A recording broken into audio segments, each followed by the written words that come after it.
ये दुर्लभ काय के लिए? थोड़ा सा हल्का सा दिमाग लगाए, मन लगाए कि आखिर दुर्लभ काय के लिए बताया जाए। जो कार्य आज हम लोग कर रहे हैं, मानव समाज कर रहा है, वो कार्य तो संसार के हर जीव कर रहे हैं। अगर आप देखें तो कार्य तो संसार के हर जीव कर रहे हैं।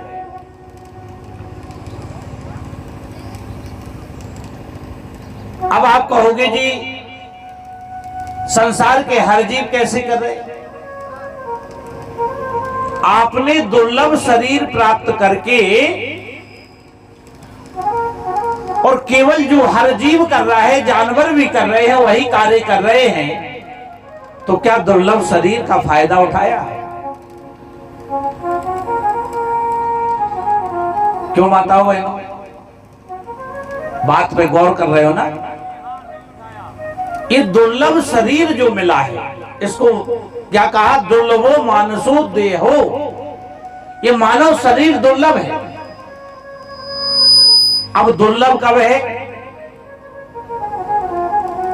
दुर्लभ कब है कि हम सब सेवक अति बड़ भागी, हम सब सेवक अति बड़ भागी, हम सब सेवक अति बड़ भागी, संतत सगुण ब्रह्म अनुरागी, संतत सगुण ब्रह्म अनुरागी।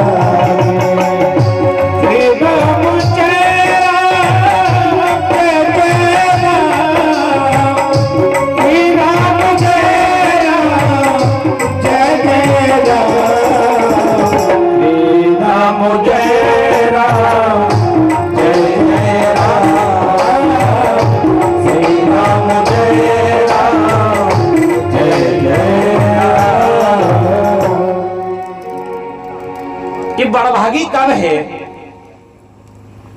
दुर्लभ है, लेकिन कब?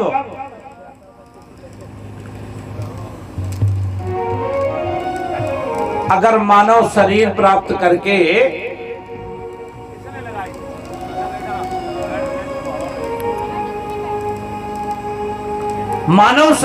करके जो कार्य जानवर कर रहे हैं वो हम कर रहे हैं, तो दुर्लभ नहीं है।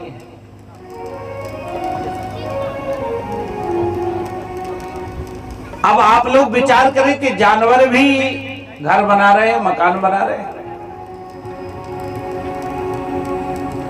अरे भाई, पक्षी भी अपने बच्चों के लिए घोंसला तो बनाते हैं, नहीं बनाते? वो भी परिवार बढ़ाते हैं, वो भी अपने बच्चों को दाना डालते हैं, उनका भरण पोषण करते हैं। तो दुर्लभ शरीर प्राप्त हो गया, लेकिन दुर्लभ शरीर प्राप्त करके केवल अगर खाना पीना सो जाना सब काम है पशु समाना, ये खाना पीना सो जाना तो ये तो पशु भी कर रहा है। इस दुर्लभ देह को प्राप्त करके करना क्या था?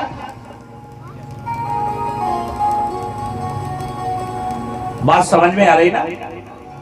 दुर्लभ देह को प्राप्त करके क्या करना था?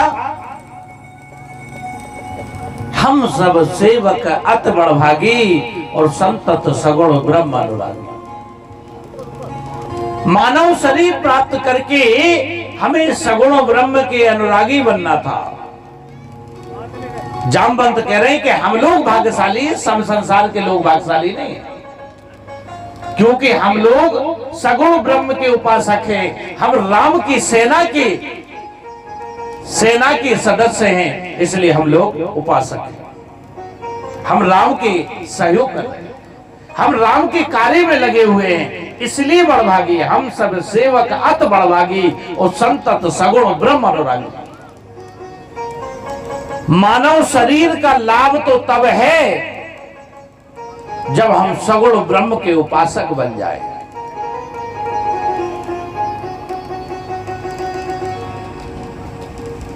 क्योंकि वही कहा है कि बेने वही उन्हें को गुन गाए, कि बेने वही उन्हें को गुन गाए, और काने वही उन्हें बेने सुसानी,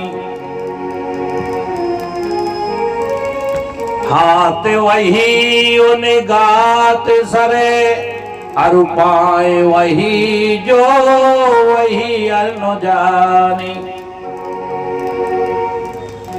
जाने वही उन प्राण के संग, और माने वही जो करे मन मानी, और त्यो रस खाने वही रस खाने जो है, रस खाने सो है जो ओ रस खानी। बेन वही उनको गुण गाए, वाणी वही है जो परमात्मा के गुणों को गाती है, कान वही जो उन बेन सुसानी जो उनके वचनों को सत्संग सुनता है, कान वही महान है। सब कानों को महान नहीं कहा गया। दुर्लभ शरीर कब है जब इस मुख से परमात्मा का गान करें। दुर्लभ शरीर कब है जब इन कानों से भगवान की कथा सुने, भगवान का सत्संग सुने। दुर्लभ कब है जब इन हाथों से भगवान की सेवा करें, सगुण ब्रह्म की सेवा करें।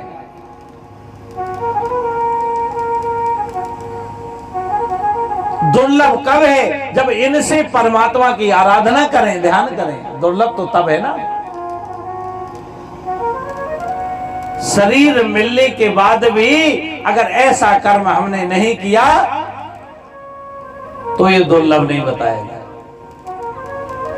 इसीलिए भगवान भोलेनाथ पार्वती जी से कहते हैं कि जिन हरि कथा सुने नहीं गाना, कि जिन हरि कथा सुने नहीं गाना, श्रवण रांद्र अहि भवन समाना। हरि कथा सुने नहीं गाना, श्रवण रांद्र अहि भवन समाना।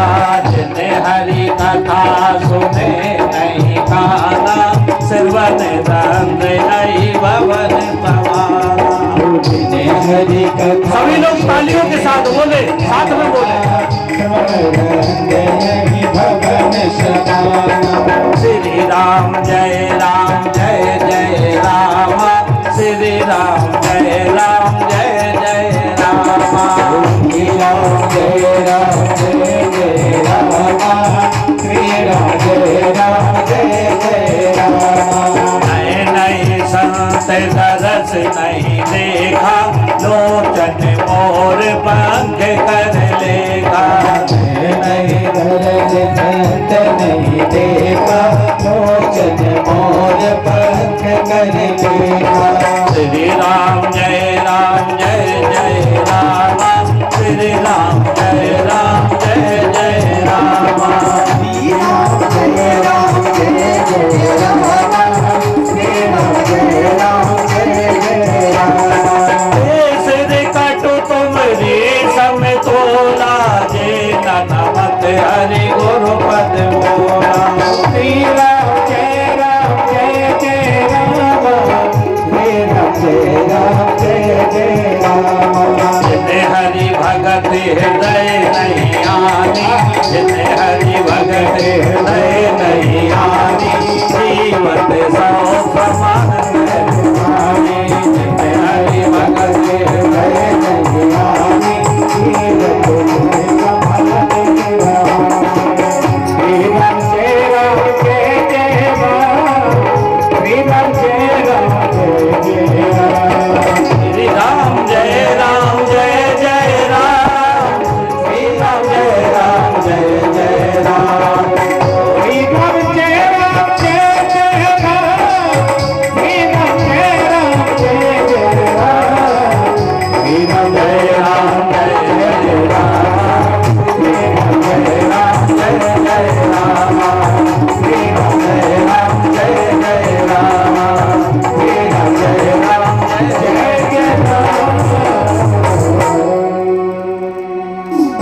भाइयों बहनों माताओं, भगवान भोलेनाथ कहते हैं कि जिन हरि कथा सुने नहीं काना, जिसने इन कानों से हरि की कथा नहीं सुनी, उसके कान कैसे हैं? जरा इधर ध्यान दीजिए। जिन्होंने हरि की कथा नहीं सुनी इन कानों से, उसके कान कैसे हैं? जिन हरि कथा सुने नहीं काना, और सिरवन रंध्र अहि भवन समाना, उसके कान सर्प के बिल के समान है। जरा ध्यान दीजिए, उसके कान कैसे बताए? सर्प के बिल के समान। अब आप लोग अपने अपने तरफ देखिए, जो भगवान की कथा इन कानों से नहीं सुनता है, उसके कान कैसे हैं? सर्प के बिल के समान है।